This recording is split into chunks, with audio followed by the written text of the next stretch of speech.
শরীয়তপুরের নড়িয়াবাজার কীর্তিনাশা নদীতে বল গেটের সাথে ধাক্কা লেগে নির্মাণাধীন ফুট বেইলি ব্রিজ ভেঙে এক শ্রমিক আহত হয়েছে। বিস্তারিত থাকছে শরীয়তপুর জেলা প্রতিনিধি জুয়েল মিয়ার প্রতিবেদনে। মঙ্গলবার সকাল ৯টায় বালু ভর্তি বল গেট ফুট বেইলি ব্রিজটির নিচ দিয়ে যাওয়ার সময় পিলারের সাথে ধাক্কা লাগলে ব্রিজটির একটি অংশ ভেঙে পড়ে যায়। এ সময় ব্রিজটির উপরে কাজ করা নির্মাণ শ্রমিক পড়ে গিয়ে আহত হয়। স্থানীয়রা জানায়, দীর্ঘ ৭ বছর ধরে কীর্তিনাশা নদীর উপর ভাসা সৈনিক গোলাম মাওলা ব্রিজ নির্মাণ কাজ চলছে। নির্মাণ কাজের কারণে গত বছর ডিসেম্বর মাসে পুরনো সেতুটি ভেঙে ফেলা হয়।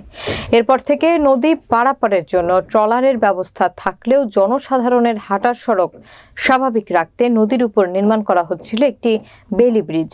বালু ভর্তি বলগেট ফুট বেইলি ব্রিজটির নিচ দিয়ে যাওয়ার সময় পিলারের সাথে ধাক্কা লাগলে ব্রিজটির একটি অংশ ভেঙে পড়ে।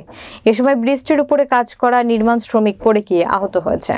এ সময় স্থানীয়রা বলগেটের চালক মোহাম্মদ হাসান হাওলাদার ও সোহেল কিবরিয়া নামে ২ জনকে আটক করে নড়িয়া থানা পুলিশের কাছে হস্তান্তর করেছে। পুলিশ বলগেটটিও জব্দ করেছে। একটা বালখেটে পিলার ধাক্কা দিলে পারা ওই ব্রিজটা ভেঙে বালখেটের উপরে পড়ে যায়। সেখান থেকে ব্রিজটাকে উত্তেজিত দলবদ্ধ ২ জন ব্যক্তিকে আটক করে রাখে। তাদেরকে আমরা থানায় নিরাপদ হেফাজতে রেখেছি। এই বিষয়ে উপজেলা প্রশাসন এবং উপজেলা ইঞ্জিনিয়ার আইনগত ব্যবস্থা গ্রহণ করবেন। পরবর্তীতে আমরা ব্যবস্থা নেব। এর আগে আমরা কিছু করতে পারবো না। ওনারা আমার ব্যবস্থা করবে না কি করবে, তারপরে করতে পারে, যেটা ওনারা করবে সেই পরবর্তীতে সেই ব্যবস্থা হবে।